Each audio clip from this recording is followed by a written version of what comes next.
Halo guys, selamat bertemu kembali di Akur Channel. Kali ini Mimin akan menceritakan kelanjutan Donghua Nine Sons Martial God bagian ke-143. Namun tak bosan-bosannya Mimin ingin mengucapkan maaf yang sebesar-besarnya, dikarenakan untuk video dan alur cerita tidak sama, jadi untuk videonya, hanya sebagai bumbu pemanis saja ya guys. Baiklah, supaya tidak berbasa-basi lebih lama lagi, langsung aja kita terobos ke ceritanya. Pada episode sebelumnya, diceritakan di dalam gua bawah tanah yang dipenuhi tekanan hukum bumi, Ye Yunfei berkomunikasi dengan naga bumi dan mengetahui cara melepaskan rantai yang mengikatnya, lalu menjadikannya tunduk dan berhasil membebaskannya, sehingga kekuatannya meningkat dan menimbulkan perubahan besar pada menara bumi. Para petinggi sekte terkejut saat menyelidiki peningkatan tekanan, sementara konflik internal memanas. Ye Yunfei muncul kembali dan mengejutkan semua orang dengan kemampuannya mencapai tingkat tinggi menara. Ia menerima tantangan Xiao Liang, lalu dalam pertarungan menunjukkan kekuatan mutlak dengan memanggil naga bumi raksasa, menekan semua orang dan memaksa Xiao Liang mengakui kekalahan. Statusnya sebagai putra suci pun diakui sepenuhnya. Putra suci King Xuan menatap Ye Yunfei dengan saksama, ekspresinya berubah beberapa kali sebelum akhirnya menyembunyikan auranya. Dalam tatapan itu tersimpan gejolak emosi yang tidak sederhana, mulai dari keterkejutan, kemarahan, hingga penilaian ulang terhadap sosok yang berdiri di hadapannya. Ia menyadari bahwa situasi telah berkembang jauh melampaui ekspektasinya. Setelah beberapa saat, ia mendengus dingin, menahan segala reaksi yang mungkin memperkeruh keadaan, lalu berbalik untuk pergi, meninggalkan suasana yang masih dipenuhi ketegangan. Di tengah keheningan yang menggantung, Ye Yunfei tetap berdiri dengan tenang. Ia tidak menunjukkan rasa bersalah, tidak pula terganggu oleh perubahan sikap putra suci King Xuan. Dalam dirinya, segala hal yang baru saja terjadi tampak seperti sesuatu yang wajar, bagian dari jalan yang harus dilalui. Kemudian, dengan nada yang tetap datar dan tanpa emosi, ia memberi isyarat kepada Taois Dadi untuk pergi. Keputusan itu diambil tanpa keraguan. Ia memahami bahwa tempat ini tidak lagi memiliki arti baginya. Kehadiran mereka tidak diinginkan, dan tinggal lebih lama hanya akan menambah konflik yang tidak perlu. Keduanya pun berjalan keluar dari kediaman tuan kota. Langkah mereka tidak tergesa, namun juga tidak ragu. Aula megah yang sebelumnya penuh dengan sorotan kini terasa asing, seolah telah menutup diri dari mereka. Di belakang mereka, Ouyang Feng menatap sosok Ye Yunfei yang menjauh. Kilatan ganas terpancar dari matanya, penuh dengan niat yang gelap. Di balik sikap tenangnya, kebencian itu semakin mengental, menunggu waktu untuk meledak. Setelah meninggalkan kediaman penguasa kota, Ye Yunfei dan Taois Dadi berjalan kembali menuju markas cabang sekte Houtu. Jalanan malam di kota Zudan masih ramai, namun bagi mereka, semua itu hanyalah latar yang tidak penting. Di tengah perjalanan, langkah Ye Yunfei tiba-tiba terhenti. Pandangannya mengarah ke depan, tajam dan penuh kewaspadaan. Dalam sekejap, lingkungan sekitar berubah. Dunia yang semula jelas kini tertutup oleh hamparan putih yang luas. Kabut tebal memenuhi ruang, menutupi segala arah pandang hingga batas yang sangat dekat. Kabut itu tidak biasa. Ia tidak bergerak seperti kabut alami, melainkan membentuk lapisan yang padat dan menekan, seolah seluruh ruang telah terisolasi dari dunia luar. Suara Hu Miao terdengar di lautan jiwa Ye Yunfei, menyampaikan bahwa ini adalah ilusi dan mereka telah terperangkap di dalamnya. Kehadiran Hu Miao dan Huang Xiang yang selama ini berlatih dalam pengasingan menunjukkan bahwa mereka tetap mengawasi situasi di sekitar Ye Yunfei. Namun Ye Yunfei tidak terkejut. Ia telah menyadari keberadaan susunan ilusi sejak awal. Pengalamannya membuatnya mampu mengenali perubahan sekecil apapun di lingkungan sekitarnya. Di sampingnya, Taois Dadi juga mulai menyadari bahwa ada sesuatu yang tidak beres. Kabut yang menyelimuti mereka bukanlah fenomena biasa. Ia merasakan tekanan halus yang menyertainya, menandakan adanya kekuatan yang bekerja di baliknya. Tidak lama kemudian, sosok-sosok mulai muncul dari dalam kabut. Sekitar selusin orang keluar satu persatu, membentuk lingkaran yang mengurung Ye Yunfei dan Taois Dadi. Aura mereka dipenuhi niat membunuh yang jelas, tidak berusaha menyembunyikan tujuan mereka. Di antara mereka, seorang lelaki tua berjubah abu-abu berdiri di depan. Ia adalah seorang master di tahap awal alam inti agung, sosok yang jauh lebih kuat dibandingkan para pengikutnya. Sementara itu, yang lain semuanya berada di alam inti tingkat rendah, membentuk kekuatan yang tidak bisa diremehkan. Taois Dadi bertanya dengan hati-hati, mencoba mengetahui identitas mereka. Namun lelaki tua itu hanya memberikan respons yang dingin, menunjukkan bahwa bagi mereka, informasi tidak lagi penting bagi target yang akan segera disingkirkan. Pada saat itu, Hu Miao kembali berbicara di dalam lautan jiwa Ye Yunfei, menyatakan bahwa susunan ilusi tersebut telah berhasil ditembus. Dengan kemampuan alami klan rubah surgawi dalam menguasai ilusi, struktur seperti ini tidak menjadi masalah besar. Lelaki tua berjubah abu-abu itu kemudian memberi isyarat. Para kultivator segera bergerak, menggunakan teknik gerakan mereka untuk menyerang secara bersamaan. Namun Ye Yunfei telah lebih dulu bertindak. Ia melepaskan energi spasialnya, menyebabkan ruang di sekitarnya bergetar halus. Gelombang kecil terbentuk, seolah realitas itu sendiri menjadi lentur di bawah kendalinya. Dengan satu gerakan, ia membawa Taois Dadi dan melangkah keluar dari ruang tersebut, menghilang dari pandangan semua orang. Para penyerang tertegun. Mereka tidak menyangka bahwa target mereka dapat meloloskan diri dari dalam susunan ilusi dengan cara seperti itu. Lelaki tua berjubah abu-abu menunjukkan ekspresi yang semakin tidak menyenangkan. Ia melepaskan kekuatan jiwanya, mencoba mendeteksi keberadaan Ye Yunfei. Namun tidak ada hasil. Ia kemudian memerintahkan untuk mencari di sekitar, meyakini bahwa target mereka masih berada di area tersebut. Para kultivator segera berpencar, menyisir setiap sudut dengan penuh kewaspadaan. Tidak lama kemudian, salah satu dari mereka memasuki sebuah gang kecil. Ia bergerak hati-hati, memeriksa setiap detail di sekitarnya. Tiba-tiba, ruang di belakangnya bergetar. Sosok Ye Yunfei muncul tanpa peringatan. Kultivator itu langsung bereaksi, namun sudah terlambat. Serangan jiwa datang lebih dulu, menembus pertahanannya. Rasa sakit yang luar biasa membuatnya kehilangan fokus. Pada saat yang sama, serangan fisik menghantam tubuhnya dengan kekuatan yang menghancurkan. Tubuhnya tidak mampu bertahan dan langsung hancur. Di kejauhan, para penyerang lainnya menyadari adanya pergerakan dan segera menuju lokasi. Namun ketika mereka tiba, Ye Yunfei telah menghilang kembali ke dalam ruang. Lelaki tua berjubah abu-abu menjadi semakin muram saat melihat kondisi di lokasi tersebut.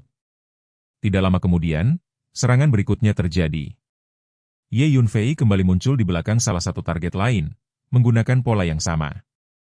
Serangan jiwa diikuti dengan kekuatan fisik yang menghancurkan, membuat korban tidak memiliki kesempatan untuk bertahan. Situasi berubah menjadi perburuan sepihak. Ye Yunfei bergerak di antara celah ruang, muncul dan menghilang tanpa pola yang dapat diprediksi. Satu persatu, para kultivator alam inti mendalam tingkat awal tumbang. Tidak ada yang mampu melawan secara efektif. Ketakutan mulai menyebar di antara mereka. Dalam waktu singkat, 7 kultivator tahap awal telah dieliminasi. 5 yang tersisa berada pada tingkat yang lebih tinggi, namun tekanan mental mulai mempengaruhi mereka. Lelaki tua berjubah abu-abu akhirnya tidak mampu menahan amarahnya. Ia berusaha memancing Ye Yunfei untuk keluar, namun usahanya tidak membuahkan hasil. Kemudian, Ye Yunfei kembali muncul, kali ini menargetkan kultivator tingkat menengah. Serangan jiwa kembali digunakan, diikuti dengan manipulasi energi bumi yang membentuk 9 naga. Kemunculan 9 naga tersebut menunjukkan tingkat penguasaan yang luar biasa. Energi bumi mengalir dengan sempurna, membentuk struktur yang stabil dan mematikan. Kultivator yang menjadi target berusaha melawan, namun tekanan yang datang dari berbagai arah membuatnya kewalahan. Ye Yunfei kemudian melanjutkan serangannya dengan formasi pedang, menciptakan kombinasi yang tidak memberi celah bagi lawannya. Setelah itu, ia mendekat dan melepaskan teknik fisik yang sangat kuat. Serangan tersebut menghantam target dengan kekuatan luar biasa, menghancurkan sebagian besar tubuhnya. Dengan gerakan cepat, Ye Yunfei menangkap sisa tubuh tersebut. Dalam kondisi itu, ia menatap lawannya dengan dingin, siap menggali informasi lebih lanjut. Di tengah kabut ilusi yang masih menyelimuti area, perburuan itu terus berlanjut, dengan Ye Yunfei sebagai pengendali penuh dari situasi yang tampaknya mustahil bagi pihak lain untuk dipahami. Orang itu berada pada tahap pertengahan alam inti mendalam tingkat rendah, sebuah tingkat yang bagi banyak kultivator sudah cukup untuk menapaki jalan kekuatan yang lebih tinggi. Namun, nasibnya pada saat itu berada di ujung yang suram. Separuh bagian kanan tubuhnya telah hilang, darahnya mengering dengan cepat, dan kehidupan yang tersisa hanya seperti nyala lilin yang tertiup tipis.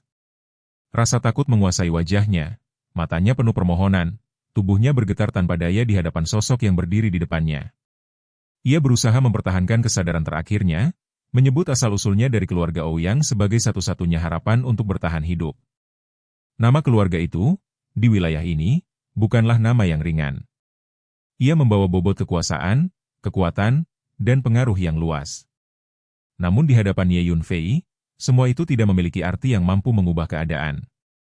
Ye Yunfei hanya menatapnya dengan ekspresi yang nyaris tidak berubah. Dalam dirinya tidak ada keraguan, tidak ada belas kasihan yang muncul. Baginya, identitas lawan bukanlah sesuatu yang layak dipertimbangkan. Yang ada hanyalah prinsip dan konsekuensi. Di kejauhan, tetua berjubah abu-abu memimpin 4 kultivator alam inti mendalam tingkat menengah yang tersisa. Mereka bergerak cepat, aura mereka menekan ruang di sekitar, menunjukkan kekuatan yang jauh melampaui rata-rata praktisi. Tatapan mereka tertuju tajam pada Ye Yunfei, penuh kemarahan yang tidak disembunyikan. Ketika mereka mendekat, tekanan energi yang dilepaskan mulai memenuhi area tersebut. Udara seolah menjadi berat, tanah terasa menahan langkah siapapun yang berdiri di dalam jangkauan kekuatan itu. Tekanan tersebut langsung menyelimuti Ye Yunfei, berusaha menundukkannya dalam satu gerakan. Tubuh Ye Yunfei merasakan beban yang luar biasa, seolah ada sesuatu yang menekan dari segala arah. Namun, alih-alih mundur, ia justru mengaktifkan kekuatan dalam dirinya. Energi fisiknya bangkit, mengalir deras melalui setiap meridian, memperkuat tubuhnya dari dalam. Di belakangnya, sebuah roda cahaya muncul, berputar perlahan dengan kilau yang tajam. 9 bayangan binatang suci tampak mengelilingi roda tersebut, masing-masing memancarkan aura kuno yang menakutkan. Kehadiran mereka bukan hanya simbol kekuatan, tetapi juga bukti dari fondasi kultivasi yang luar biasa. Dalam sekejap, tekanan yang sebelumnya membebani tubuhnya menghilang, seolah tidak pernah ada. Ye Yunfei kembali berdiri tegak, matanya dingin, memandang ke arah tetua berjubah abu-abu tanpa rasa gentar sedikit pun. Sosok tetua itu merasakan perubahan tersebut dengan jelas. Ekspresinya berubah, antara terkejut dan marah. Ia tidak menyangka seorang kultivator di tingkat seperti Ye Yunfei mampu menahan tekanan yang ia lepaskan. Namun sebelum ia sempat melakukan tindakan lanjutan, Ye Yunfei sudah bergerak. Dengan mengaktifkan jubah bayangan surgawi, kecepatannya meningkat secara drastis. Sosoknya menjadi kabur, lalu menghilang dari pandangan dalam sekejap, meninggalkan ruang yang sebelumnya dipenuhi konfrontasi. Tetua berjubah abu-abu itu segera mengejar. Kemarahannya tidak mereda, justru semakin membesar. Ia mempercepat langkahnya, berusaha menangkap jejak Ye Yunfei yang baru saja menghilang. Namun semakin jauh ia mengejar, semakin ia menyadari bahwa lawannya bukan hanya cepat, tetapi juga memiliki teknik pergerakan yang sangat aneh. Pada suatu titik, Ye Yunfei benar-benar menghilang, seolah masuk ke dalam ruang lain yang tidak bisa dijangkau. Tidak ada jejak energi yang bisa diikuti, tidak ada tanda keberadaan yang tersisa. Tetua berjubah abu-abu itu berhenti, pikirannya dipenuhi kebingungan. Ia mencoba memahami apa yang baru saja terjadi. Dalam pengalamannya yang panjang, ia belum pernah melihat teknik pergerakan seperti itu. Dugaan bahwa Ye Yunfei mampu berpindah dimensi mulai muncul di benaknya, sesuatu yang bahkan bagi seorang ahli seperti dirinya terasa sulit dipercaya. Sementara itu, Ye Yunfei sudah kembali ke markas cabang. Sebelum pertempuran tadi dimulai, ia telah memindahkan Taois Dadi ke dalam menara ilusi untuk melindunginya. Taois tersebut hanya berada di tingkat ke-10 alam gua surga, jauh di bawah kekuatan para kultivator yang dihadapi tadi. Setelah tiba, Ye Yunfei memasuki ruangan dan memindahkan Taois Dadi keluar. Ia menjelaskan secara singkat situasi yang baru saja terjadi, termasuk keterlibatan keluarga Ouyang. Mendengar hal itu, Taois Dadi langsung menyimpulkan bahwa Ouyang Feng adalah dalang di balik semua ini. Kemarahan terlihat jelas dalam dirinya. Nama itu membawa dendam yang belum terselesaikan, dan kejadian ini semakin memperkuat niat balasnya. Mereka berdua menunggu sepanjang malam, berharap Ouyang Feng akan kembali ke cabang tersebut.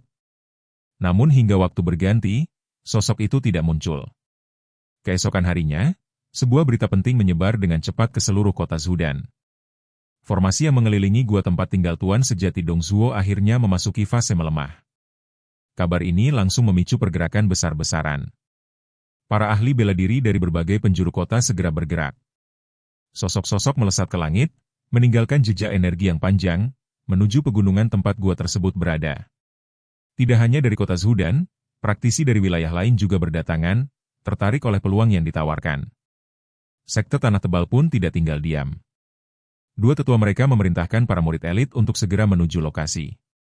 Teknik pergerakan diaktifkan, dan dalam waktu singkat, banyak murid sudah berada dalam perjalanan.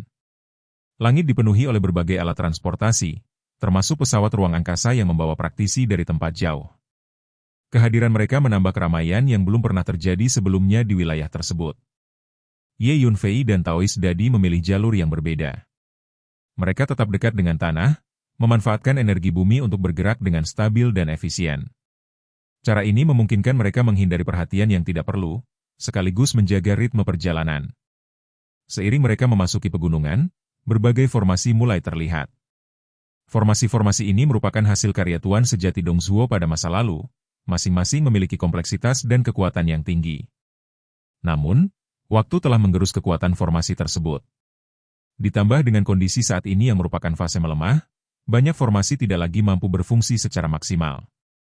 Sebagian besar ahli bela diri memilih bekerja sama untuk menembus formasi yang masih cukup kuat. Mereka menggabungkan kekuatan, menghancurkan penghalang secara bertahap. Namun ada pula jenius-jenius luar biasa yang memilih berjalan sendiri. Dengan kemampuan mereka, formasi-formasi tersebut bukanlah halangan. Mereka menembusnya dengan mudah, menunjukkan perbedaan tingkat yang jelas. Beberapa praktisi dengan latar belakang kuat bahkan menggunakan harta sihir untuk membuka jalan. Dengan alat tersebut, mereka dapat mengabaikan keberadaan formasi sepenuhnya. Di tengah semua itu, Ye Yunfei berjalan dengan tenang. Setiap formasi yang ia temui tidak mampu menghambat langkahnya. Dengan pemahaman mendalam tentang formasi, ia melewati semuanya tanpa kesulitan. Taoist Dadi mengikuti di belakangnya, merasa kagum dengan kemampuan tersebut. Baginya, apa yang dilakukan Ye Yunfei hampir seperti sesuatu yang tidak masuk akal. Setelah perjalanan selama setengah hari, mereka tiba di sebuah lembah. Di sana berdiri sebuah gerbang besar setinggi 10 meter. Desainnya kuno, namun memancarkan aura yang kuat, seolah membawa jejak waktu yang panjang. Di atas gerbang tersebut terdapat plakat dengan 2 karakter besar yang bertuliskan Dongzhuo. Tempat itu adalah pintu masuk ke Gua Tuan sejati Dongzhuo. Aura yang keluar dari gerbang tersebut membuat Ye Yunfei merasakan sesuatu yang familiar. Dalam pikirannya, muncul kesadaran bahwa dunia ini tidak sebesar yang dibayangkan banyak orang. Menurut informasi yang beredar, gua ini ditemukan setengah bulan yang lalu. Banyak ahli senior telah mencoba memasukinya, namun semuanya gagal. Kemudian diketahui bahwa hanya kultivator di alam inti mendalam tingkat rendah atau di bawahnya yang dapat masuk. Mereka yang lebih kuat akan ditolak oleh mekanisme dalam gua. Beberapa ahli yang mencoba memaksakan diri bahkan mengalami cedera serius, menunjukkan bahwa batasan tersebut bukan sekadar aturan biasa. Karena itu, berbagai sekte mulai mengirimkan para jenius muda mereka untuk menjelajahi gua tersebut. Harapan mereka tertuju pada generasi muda yang memenuhi syarat. Saat itu, jumlah orang di sekitar gerbang terus bertambah. Lembah yang awalnya tenang kini dipenuhi oleh berbagai aura, masing-masing menunjukkan kekuatan dan latar belakang yang berbeda. Di tengah keramaian itu, seorang pemuda berjubah ungu menarik perhatian banyak orang. Penampilannya mencolok, dengan aura yang kuat dan tatapan yang tajam. Ia adalah Zhou Tianshan, murid inti dari Akademi Jalan Surgawi. Kehadirannya segera menjadi pusat perhatian. Banyak kultivator mengenal reputasinya, dan tidak sedikit yang merasa tertekan hanya dengan melihatnya. Ye Yunfei juga memperhatikan sosok tersebut. Hubungannya dengan Akademi Dao Surgawi melalui pelindung Dao membuatnya lebih peka terhadap siapapun yang berasal dari tempat itu. Tatapannya sedikit menyipit, menilai tanpa menunjukkan emosi berlebihan. Dalam hatinya, ia mulai menyusun berbagai kemungkinan yang mungkin terjadi di dalam gua tersebut. Perjalanan yang sebenarnya baru saja dimulai. Zhou Tianshan berdiri di depan gerbang kuno itu dengan sikap yang tenang namun penuh wibawa. Sosoknya seperti pusat pusaran perhatian, seolah-olah dunia di sekitarnya secara alami berputar mengelilinginya. Daoist Dadi yang berdiri di samping Ye Yunfei tidak bisa menyembunyikan nada kagumnya saat mengamati pemuda itu. Dalam pandangannya, Zhou Tianshan adalah salah satu yang terbaik di antara murid inti Akademi Dao Surgawi, sebuah status yang sudah cukup untuk membuat banyak orang merasa tertekan hanya dengan melihatnya. Tanpa membuang waktu, Zhou Tianshan melangkah maju. Ia memimpin puluhan anak muda yang mengikutinya, langsung memasuki gerbang gua yang menjulang tinggi itu. Gerakan mereka tegas, seolah tidak ada keraguan sedikit pun terhadap apa yang menunggu di dalam. Tidak lama setelah itu, perhatian orang-orang kembali teralihkan. Sebuah nama lain disebut, membawa gelombang bisikan di antara kerumunan. Lubu dari Tanah Suci Putaran Surgawi muncul, sosoknya melesat dengan kecepatan yang luar biasa, berdiri di atas pedang panjang yang memancarkan cahaya. Penampilannya megah, dengan jubah kuning aprikot dan mahkota yang menambah kesan agung. Ia dikenal sebagai salah satu dari 3 terkuat di tingkat alam inti mendalam tingkat rendah di Tanah Suci tersebut. Tanpa berhenti, Lu Bu langsung memasuki gerbang, diikuti oleh semakin banyak jenius muda yang mempercepat langkah mereka. Kesempatan di dalam gua itu terlalu berharga untuk dilewatkan. Siapapun yang terlambat hanya akan mendapatkan sisa. Ye Yunfei dan Taois Dadi saling memahami situasi tanpa perlu banyak kata. Mereka segera menggunakan teknik gerakan masing-masing dan menerobos masuk ke dalam gerbang, menyatu dengan arus para kultivator yang berlomba memasuki dunia kecil itu. Namun, tepat setelah mereka masuk, puluhan sosok lain tiba di depan gerbang. Ouyang Feng berdiri di antara mereka, mengenakan pakaian putih yang bersih, namun wajahnya menyimpan kemarahan yang sulit disembunyikan. Ia mengetahui bahwa Su Ye dan Du Fen baru saja masuk ke dalam. Ingatan tentang kematian anggota keluarganya semalam masih segar, dan kebencian itu kini menjadi api yang membakar tekadnya. Di sekelilingnya, para anggota keluarga Ouyang yang lain berdiri dengan aura kuat. Mereka terdiri dari kultivator alam inti mendalam tingkat menengah dan tingkat akhir, jumlah yang cukup untuk menimbulkan ancaman besar bagi siapapun di dalam gua. Tanpa ragu, mereka semua memasuki gerbang. Belum lama setelah itu, kelompok lain muncul. Mereka adalah keturunan orang Hu dari Yuezhou, puluhan pemuda dan pemudi dengan aura yang tidak kalah tajam. Di antara mereka, seorang pria bertubuh tegap dan berpenampilan gagah berdiri di depan, menanyakan keberadaan Su Ye dengan nada yang tegas. Setelah mengetahui bahwa targetnya sudah masuk, kelompok itu segera mengikuti, membawa niat yang jelas. Di dalam gua, dunia yang terbentang jauh melampaui ekspektasi. Sebuah dunia kecil terbuka di hadapan Ye Yunfei dan Taois Dadi. Pegunungan membentang tanpa akhir, istana-istana emas berdiri megah di antara lembah, dan langit yang cerah menaungi semuanya. Energi spiritual di tempat itu sangat kaya, mengalir seperti sungai tak terlihat yang menyusup ke dalam tubuh setiap kultivator. Setiap langkah terasa ringan, setiap napas membawa kekuatan baru. Sirkulasi energi spiritual dalam tubuh meningkat secara alami, membuat siapapun yang berada di sana merasakan peningkatan yang nyata. Tanpa berhenti, Ye Yunfei bergerak maju, diikuti oleh Taois Dadi. Di berbagai penjuru, para praktisi lain juga bergerak, masing-masing mencari peluang yang bisa mengubah nasib mereka. Tidak lama kemudian, sebuah teriakan menarik perhatian banyak orang. Sebuah ladang tanaman obat ditemukan. Seketika, para kultivator di sekitar berbondong-bondong menuju lokasi tersebut, tertarik oleh kemungkinan harta yang tak ternilai. Ye Yunfei juga menuju ke arah itu. Sebagai seorang alkemis, tanaman herbal memiliki arti yang jauh lebih besar baginya dibandingkan kebanyakan orang. Di hadapan mereka terbentang ladang luas yang dipenuhi tanaman obat. Jumlahnya mencapai lebih dari 100.000 jenis, dengan puluhan ribu diantaranya merupakan tanaman berharga. Bahkan terdapat ribuan tanaman langka dengan kualitas tinggi, termasuk obat dao tingkat 5, 6, hingga 7. Pemandangan itu membuat banyak orang kehilangan ketenangan. Bagi mereka, ini bukan sekadar ladang, melainkan kekayaan yang bisa mengubah masa depan. Namun, ladang itu tidak mudah dijangkau. Sebuah formasi kuat melindunginya. Di sekitar formasi, puluhan mayat tergeletak, menjadi bukti kegagalan mereka yang mencoba menerobos tanpa perhitungan. Ye Yunfei tidak terburu-buru. Ia berdiri agak jauh, melepaskan kekuatan jiwanya, mengamati dan menganalisis struktur formasi tersebut dengan teliti. Baginya, memahami formasi jauh lebih penting daripada sekadar menyerang secara membabi buta. Sementara itu, para kultivator lain memilih bekerja sama. Mereka melancarkan serangan bertubi-tubi ke arah formasi, mencoba menghancurkannya dengan kekuatan gabungan. Namun formasi itu tetap kokoh, menunjukkan bahwa peninggalan tuan sejati Dongzuo bukanlah sesuatu yang mudah ditaklukkan. Perlahan, setelah serangan terus dilanjutkan, formasi mulai menunjukkan tanda-tanda melemah. Semangat para kultivator kembali bangkit, dan mereka semakin giat menyerang. Pada saat itulah, kelompok baru tiba. Para murid dari Tanah Suci Putaran Surgawi muncul, dipimpin oleh Lu Fengxian. Dengan sikap arogan, mereka langsung mengklaim ladang tersebut sebagai milik mereka. Tekanan spiritual dari Lu Fengxian menyebar, membuat beberapa kultivator yang lebih lemah terpukul mundur. Tidak ada yang berani menentang secara terbuka, meskipun ketidakpuasan jelas terlihat. Tak lama kemudian, kelompok dari Tanah Suci Jiuhua juga datang. Situasi menjadi semakin rumit. Dua kekuatan besar kini berdiri berhadapan, masing-masing tidak ingin mengalah. Di tengah ketegangan itu, Ye Yunfei telah menyelesaikan analisisnya. Tanpa menarik perhatian, ia bergerak mendekati formasi. Dengan satu langkah sederhana, ia menembus penghalang yang masih membuat ratusan kultivator kesulitan. Taois Dadi yang melihat itu hanya bisa mengikuti, meskipun hatinya dipenuhi keterkejutan.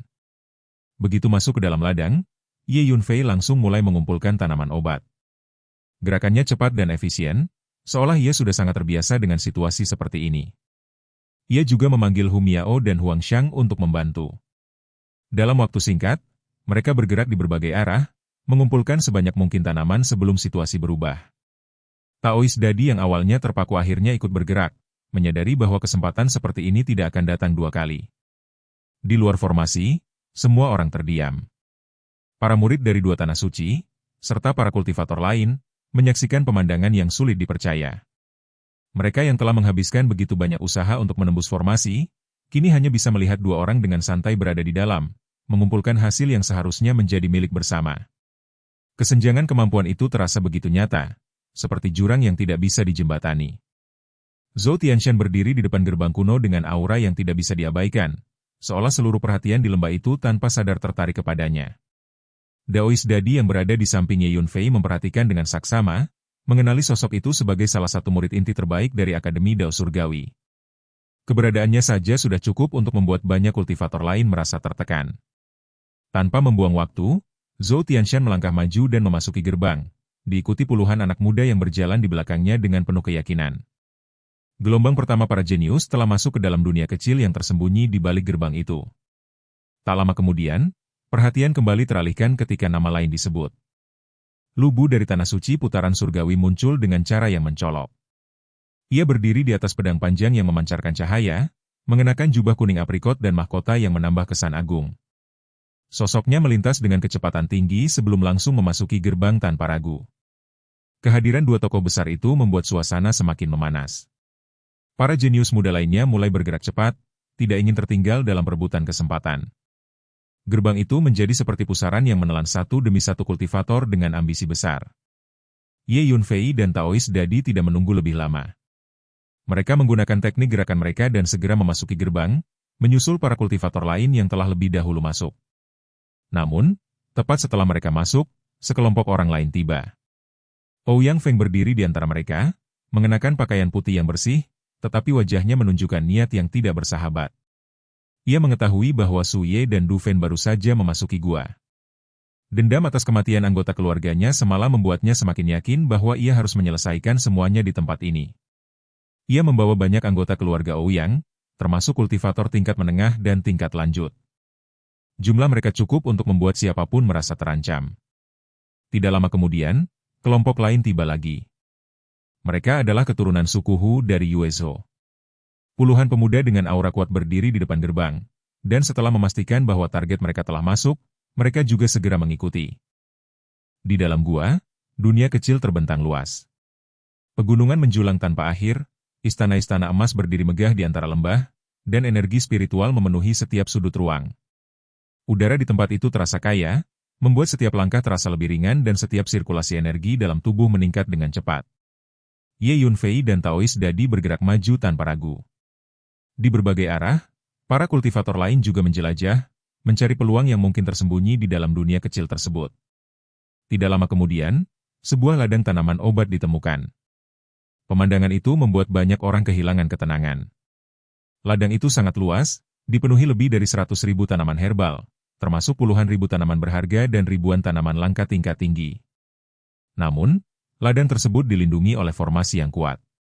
Di sekitar formasi, puluhan mayat tergeletak sebagai peringatan bagi siapapun yang mencoba masuk tanpa perhitungan. Para kultivator mulai bekerja sama untuk menyerang formasi tersebut. Serangan demi serangan dilancarkan, dan perlahan formasi mulai menunjukkan tanda-tanda melemah. Di saat yang sama, dua kekuatan besar tiba. Tanah Suci Putaran Surgawi dan Tanah Suci Jiuhua muncul, masing-masing ingin menguasai ladang tersebut.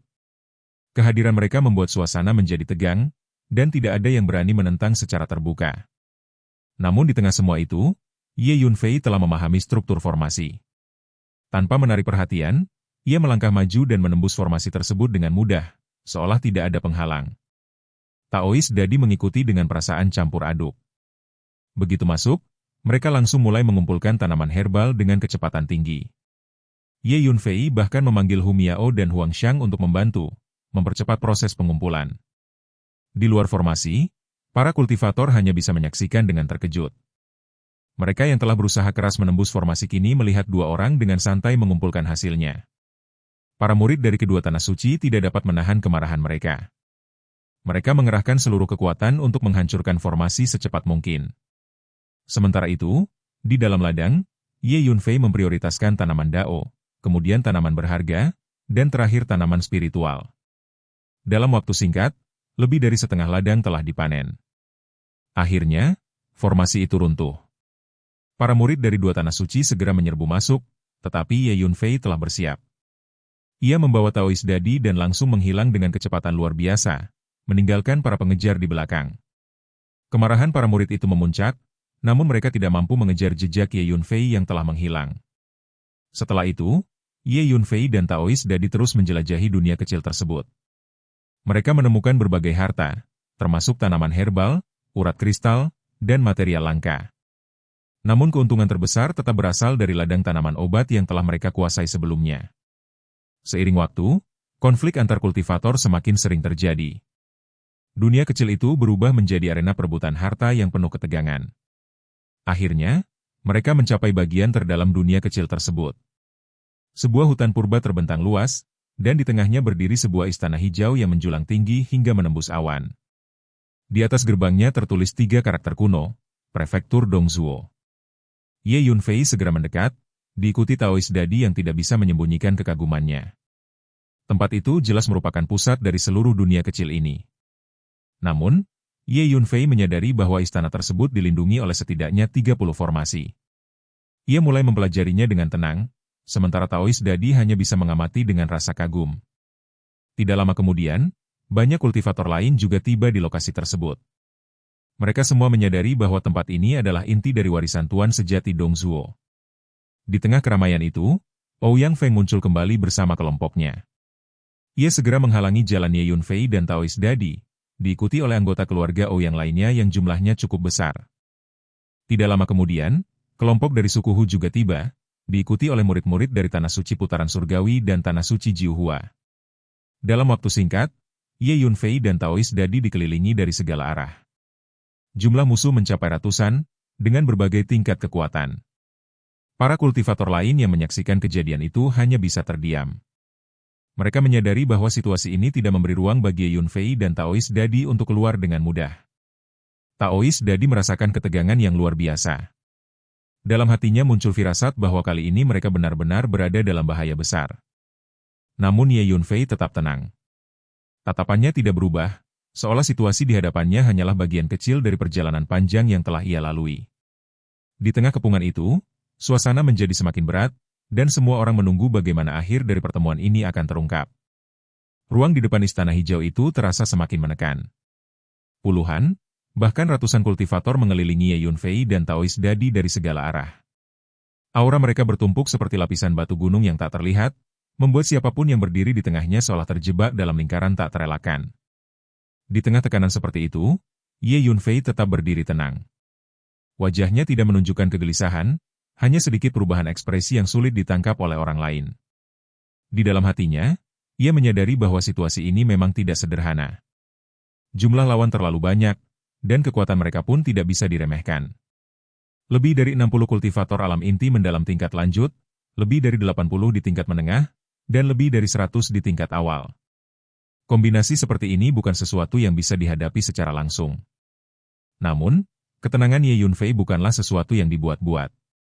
Ia sudah memperhitungkan segalanya. Taoist Dadi di sampingnya merasakan tekanan itu dengan sangat jelas.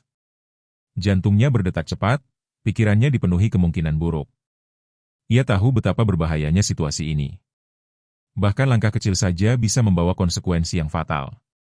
Ketika ia menatap ke arah Ye Yunfei, ia berharap menemukan sedikit kepastian. Namun yang ia temukan justru ketenangan yang tidak berubah. Ye Yunfei tidak berniat melawan. Ia juga tidak berniat mundur. Ia hanya mengarahkan pandangannya ke gerbang istana hijau di depan. Langkahnya kemudian bergerak maju. Gerakan itu membuat banyak orang di sekitarnya tertegun. Mereka tidak menyangka bahwa dalam situasi seperti ini, Ye Yunfei masih berani melangkah ke arah istana. Di antara kerumunan, Ouyang Feng memperhatikan dengan ekspresi yang berubah menjadi ejekan. Baginya, Tindakan itu tidak lebih dari usaha putus asa seseorang yang sudah tidak memiliki jalan keluar.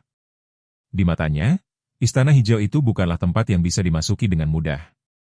Lapisan demi lapisan formasi energi yang menyelimuti gerbangnya memancarkan tekanan yang bahkan membuat banyak kultivator berpengalaman merasa ragu. Formasi itu bukan sekadar penghalang biasa. Itu adalah peninggalan tuan sejati Dong Zhuo, seorang ahli besar yang pernah menguasai wilayah ini. Bahkan jika banyak orang bekerja sama, belum tentu mereka bisa menghancurkannya dalam waktu singkat. Namun Ye Yunfei tetap melangkah. Taois Dadi sempat terdiam sejenak. Dalam pikirannya, muncul satu kemungkinan yang membuatnya sedikit terkejut.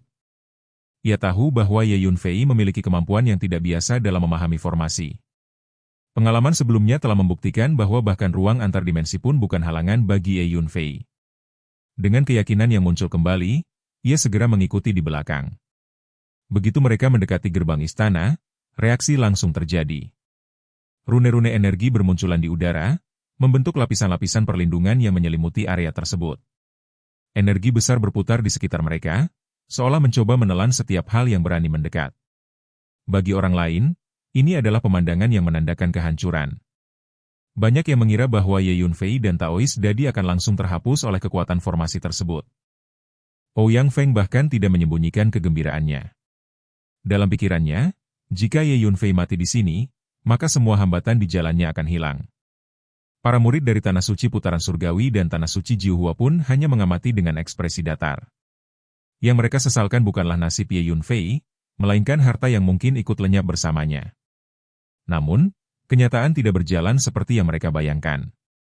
Di dalam pusaran energi formasi, Ye Yunfei bergerak. Langkahnya tampak sederhana, tetapi setiap pijakan jatuh tepat pada titik tertentu di ruang. Seolah-olah ia berjalan di atas jalur tak terlihat yang hanya bisa ia pahami. Setiap langkah menghindari inti kekuatan formasi, menyelinap di antara celah-celah yang tidak disadari oleh orang lain. Taois Dadi mengikuti dengan hati-hati, berusaha menapaki jejak yang sama tanpa kesalahan sedikit pun. Ia merasakan energi besar yang bergerak di sekelilingnya, namun anehnya tidak satu pun menyentuhnya. Perasaan itu membuatnya merinding sekaligus kagum. Dalam waktu singkat, mereka sudah berada di depan gerbang. Ye Yunfei mengangkat tangannya. Kekuatan fisik dalam tubuhnya mengalir, mencapai puncaknya dalam satu gerakan. Ia tidak menyerang secara sembarangan. Pukulan itu diarahkan tepat pada titik lemah terakhir dari formasi. Gerbang perunggu besar itu perlahan terbuka. Pemandangan itu membuat semua orang di luar benar-benar terdiam. Apa yang sebelumnya mereka anggap mustahil kini terjadi di depan mata. Ye Yunfei dan Taois Dadi melangkah masuk ke dalam istana, menghilang dari pandangan. Kemarahan Ouyang Feng langsung meledak. Tubuhnya gemetar, wajahnya berubah gelap. Ia tidak menyangka bahwa hasilnya akan seperti ini.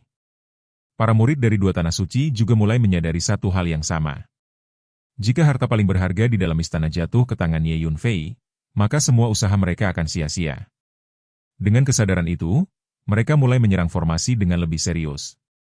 Serangan demi serangan dilancarkan. Energi dari berbagai arah berkumpul, mencoba menghancurkan lapisan perlindungan yang tersisa. Di saat yang sama, seorang wanita berpakaian hijau muncul di depan gerbang. Sosoknya tenang, namun aura yang ia bawa membuat banyak orang tanpa sadar menahan napas. Lin Qingwei, gadis suci Jiuhua. Kehadirannya segera mengubah suasana. Banyak mata tertuju padanya, membawa campuran rasa kagum dan kehati-hatian. Setelah memahami situasi, ia langsung bertindak. Sebuah pita hijau melesat keluar, menghantam formasi dengan kekuatan yang terukur namun kuat. Serangan dari berbagai pihak mulai terkoordinasi.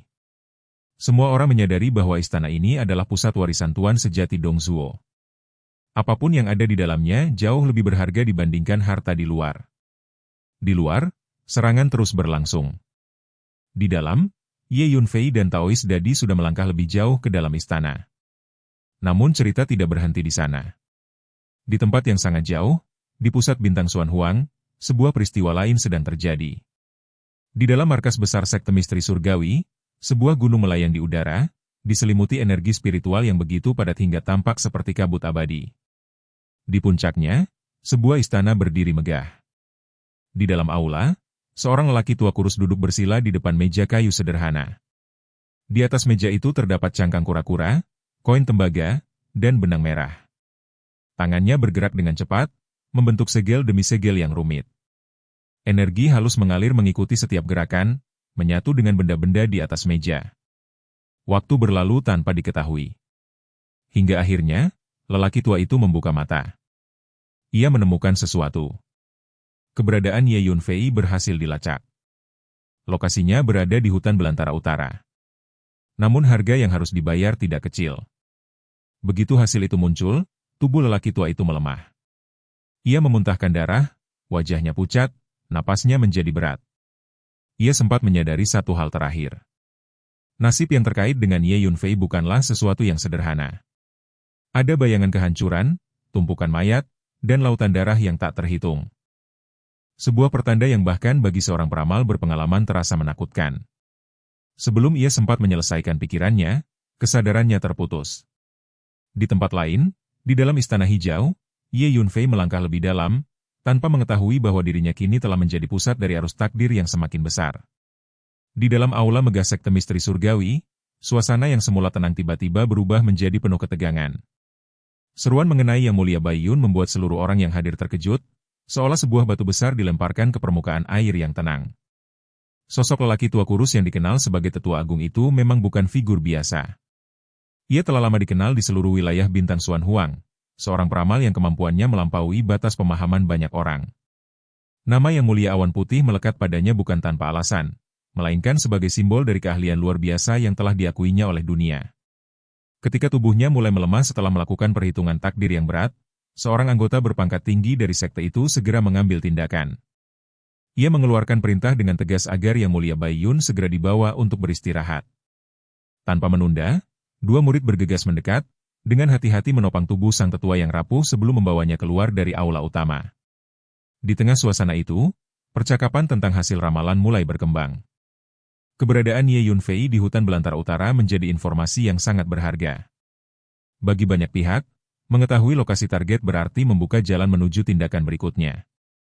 Tekad untuk memburu Ye Yunfei pun menguat, terutama dari pihak ras iblis kuno yang tidak ragu untuk mengerahkan seluruh sumber daya mereka, bahkan hingga menjelajahi setiap inci wilayah di 18 negara bagian hutan belantara utara. Di sisi lain, sekte misteri surgawi juga tidak tinggal diam. Perintah segera dikeluarkan untuk mengirimkan pasukan ke wilayah tersebut. Jubah pelindung langit, harta karun tak ternilai milik sekte mereka, menjadi alasan utama yang tidak bisa diabaikan. Kehilangan artefak tersebut adalah penghinaan yang harus ditebus. Sementara itu, di dunia kecil tempat Gua Dongzuo Zhenjun berada, situasi tidak kalah tegang. Di depan Istana Hijau yang menjulang, sekelompok besar pendekar bela diri muda terus melancarkan serangan ke arah formasi yang melindungi gerbang. Energi yang mereka lepaskan saling bertumpuk, menciptakan tekanan yang menyebar ke seluruh penjuru dunia kecil itu. Semakin banyak orang tertarik oleh keributan tersebut dan bergabung dalam upaya menghancurkan formasi. Dorongan untuk mendapatkan harta di dalam istana membuat mereka mengesampingkan segala keraguan. Akhirnya, salah satu lapisan formasi berhasil dihancurkan. Kegembiraan segera menyebar di antara mereka. Semangat mereka meningkat, dan serangan berikutnya menjadi semakin intens.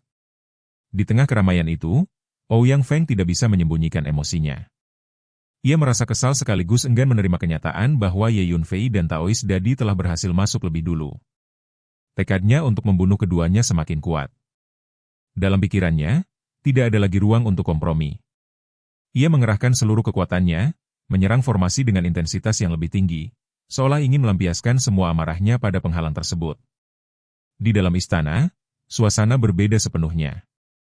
Ye Yunfei dan Taois Dadi disambut oleh aula luas yang dipenuhi aura tenang namun dalam. Di tengah aula itu, sebuah futon giok terletak dengan sederhana, namun memancarkan kesan yang tidak biasa. Di atasnya, seorang lelaki tua duduk bersila, mengenakan jubah bulu dan mahkota bertabur bintang. Tubuhnya tampak utuh, wajahnya tenang, seolah ia hanya sedang beristirahat. Rambut dan janggutnya yang putih serta kulit kemerahan memberikan kesan vitalitas yang masih tersisa. Meskipun kenyataannya ia telah lama meninggal.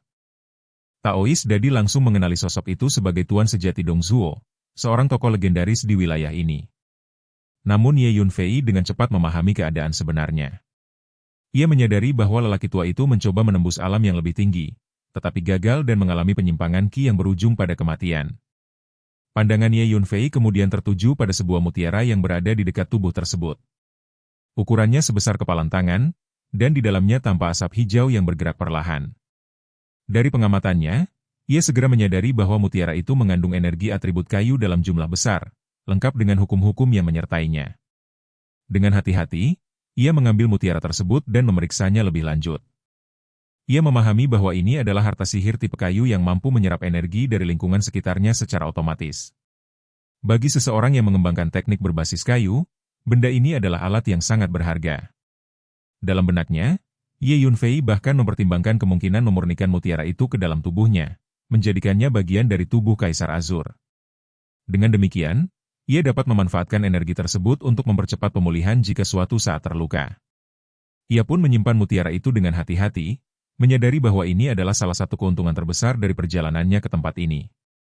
Namun, ketenangan itu tidak berlangsung lama. Tiba-tiba, ekspresi Ye Yunfei berubah. Ia merasakan sesuatu yang tidak biasa dan langsung mendongak. Di kedalaman kehampaan, seolah ada sesuatu yang sedang mengamati dirinya. Ia menyadari bahwa seseorang sedang mencoba menganalisisnya melalui teknik ramalan. Tanpa ragu, ia menggigit lidahnya dan menggunakan teknik rahasia untuk mengaburkan jejaknya. Darah yang ia keluarkan menjadi medium untuk mengganggu perhitungan tersebut. Meski berhasil menghindari deteksi yang lebih dalam, ia tetap menyadari bahwa lokasi kasarnya telah diketahui. Hal ini berarti banyak pihak akan segera datang ke hutan belantara utara. Dalam pikirannya, ia teringat pada jubah pelindung langit yang pernah ia peroleh. Artefak itu mungkin menjadi kunci untuk menyembunyikan keberadaannya dari pengamatan lebih lanjut. Sementara Ye Yunfei tenggelam dalam pemikirannya, Taois Dadi sudah sibuk menjelajahi seluruh istana. Ia menemukan berbagai harta yang membuatnya hampir tidak bisa menahan kegembiraan. Pil Dao, kristal spiritual kelas atas, serta berbagai artefak magis memenuhi ruangan demi ruangan. Setiap penemuan membuatnya semakin bersemangat. Ia mengumpulkan semua yang bisa ia bawa, menggunakan beberapa cincin spasial untuk menampung hasil temuannya.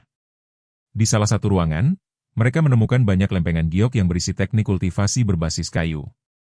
Namun bagi Ye Yunfei, semua itu tidak terlalu menarik. Pengetahuan dan teknik yang ia miliki jauh melampaui apa yang ditinggalkan oleh Dong Zhuo Zhenjun. Setelah mengumpulkan semua harta, mereka membaginya secara adil.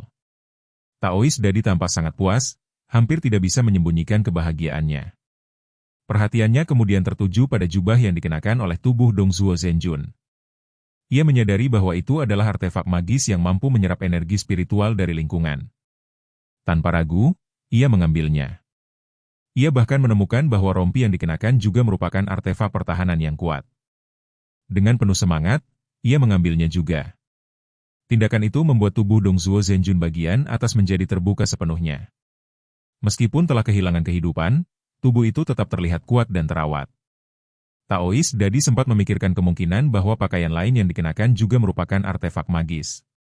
Namun sebelum ia bertindak lebih jauh, Ye Yunfei menghentikannya, mengingatkan agar tetap menjaga sedikit kehormatan bagi sang ahli yang telah meninggal. Setelah memastikan tidak ada lagi harta yang tersisa, Ye Yunfei mengamati sekeliling dan menyimpulkan bahwa mereka telah mengambil semua yang berharga.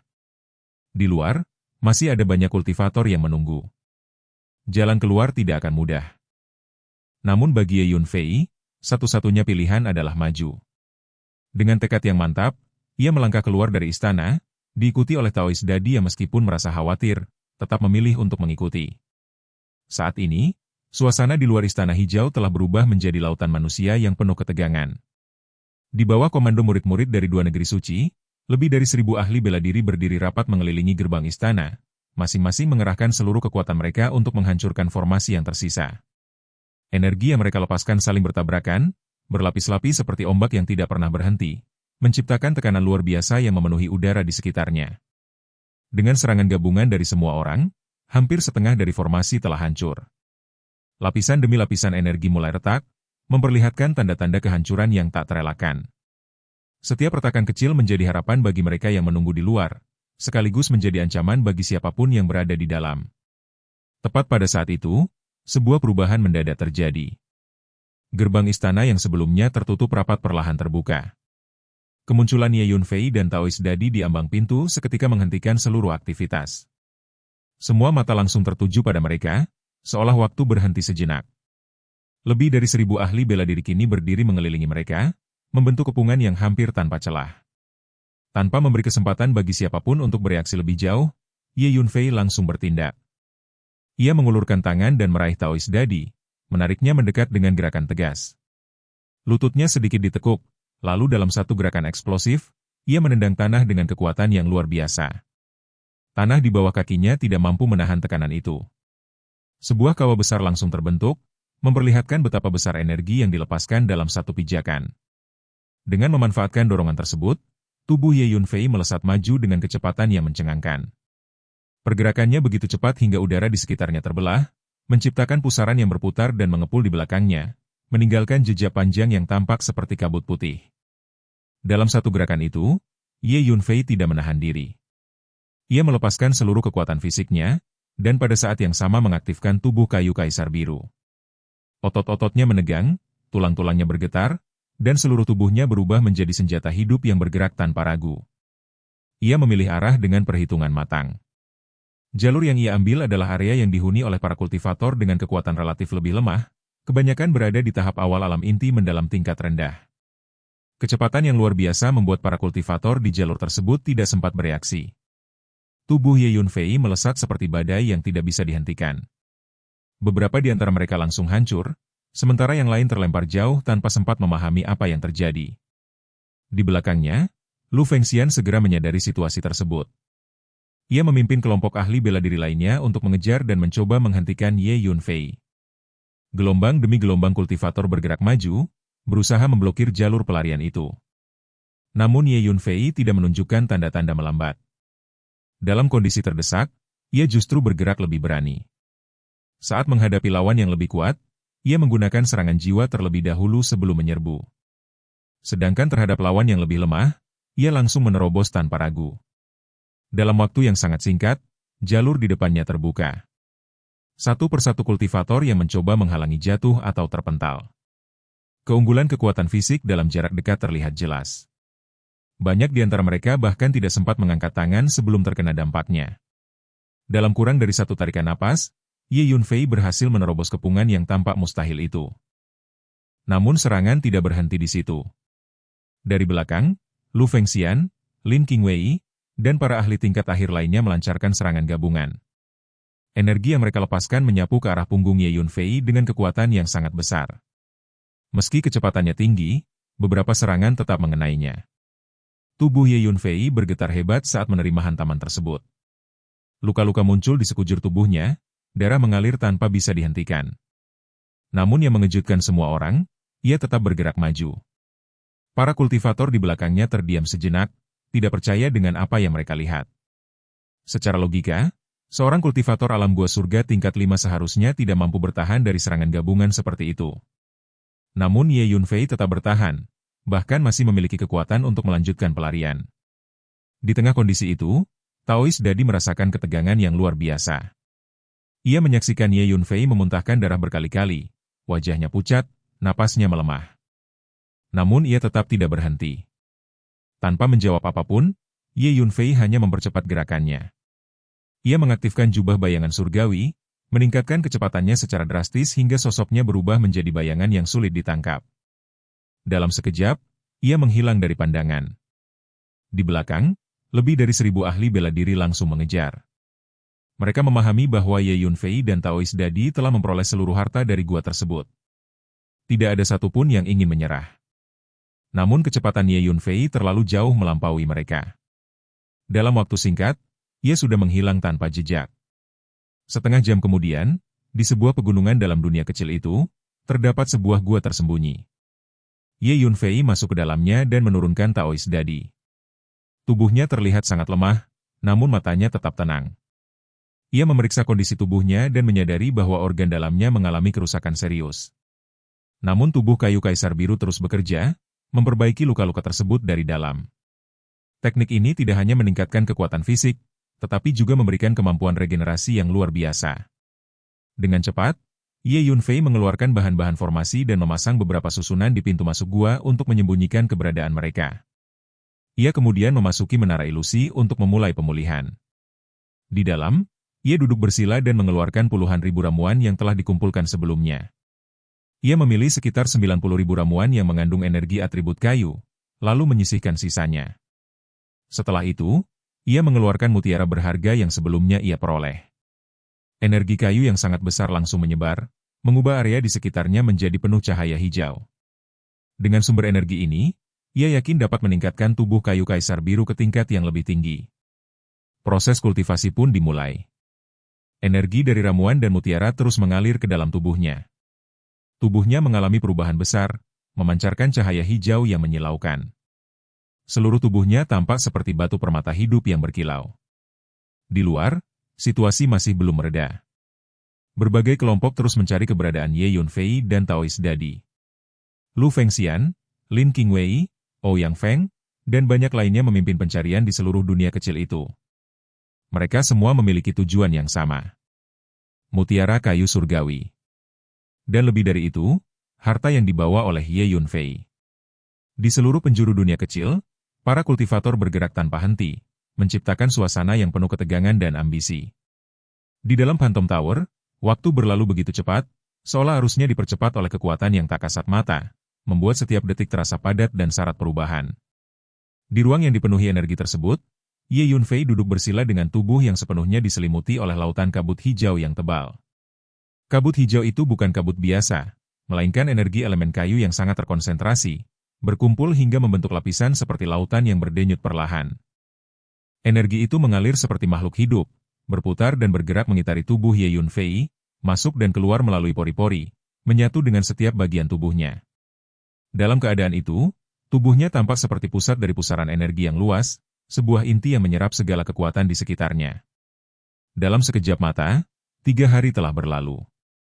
3 hari kemudian, pada suatu waktu yang tidak dapat dipastikan dengan jelas, Ye Yunfei yang duduk diam tiba-tiba membuka mulutnya dan menarik napas dalam-dalam. Gerakan itu sederhana, namun efeknya luar biasa. Seluruh kabut hijau di ruang angkasa sekitarnya langsung bereaksi. Energi yang sebelumnya tenang mendadak bergulung, bergerak cepat seperti naga yang terbang bebas, mengalir menuju Ye Yunfei dan tersedot masuk ke dalam tubuhnya tanpa sisa. Sesaat kemudian, seluruh kabut hijau itu lenyap sepenuhnya.